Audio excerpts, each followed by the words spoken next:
વિધાનસભાનું બજેટ સત્ર શરૂ. પૂર્ણેશ મોદી વિધાનસભાના ઉપાધ્યક્ષ બન્યા. કોંગ્રેસે હોબાળો મચાવ્યો.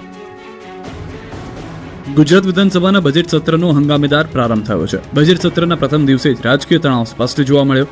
ગુજરાત વિધાનસભાના બજેટ સત્રના પ્રારંભે રાજ્યપાલ આચાર્ય દેવવ્રતના સંબોધન સાથે કાર્યવાહી શરૂ થઈ હતી. જો કે ગૃહમાં ભારે હોબાળા વચ્ચે રાજ્યપાલને પોતાનું ઉદ્બોધન માત્ર 20 મિનિટમાં પૂર્ણ કરવાની ફરજ પડી.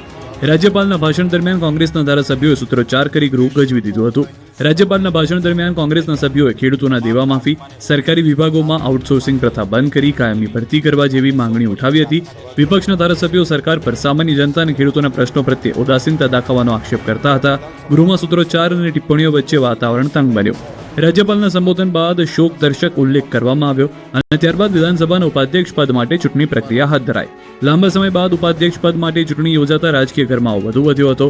કોંગ્રેસ તરફથી શૈલેષ પરમારના નામની દરખાસ્ત રજૂ કરવામાં આવી. પરમારે ભાજપ પર પ્રહાર કરતા જણાવ્યું કે ઉપાધ્યક્ષનું પદ પરંપરાગત રીતે વિપક્ષને આપવામાં આવતું હોય છે, પરંતુ બહુમતીના જોરે ભાજપે આ પરંપરા તોડી છે. તેમણે જાહેર હિસાબ સમિતિ PAC સહિતની સમિતિઓમાં પણ વિપક્ષને યોગ્ય સ્થાન ન અપાયાનો આક્ષેપ કર્યો છે. ભાજપ તરફથી જીતુ વાઘાણીએ પૂર્ણેશ મોદીના નામનો પ્રસ્તાવ ગૃહમાં રજૂ કર્યો.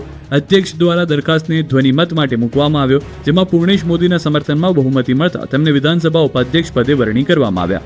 ગૃહમાં ભાજપના સભ્યોએ જય શ્રી રામના નારા સાથે તેમને વધાવ્યા. પૂર્ણેશ મોદીએ ઉપાધ્યક્ષ તરીકે પદ સંભાળ્યું.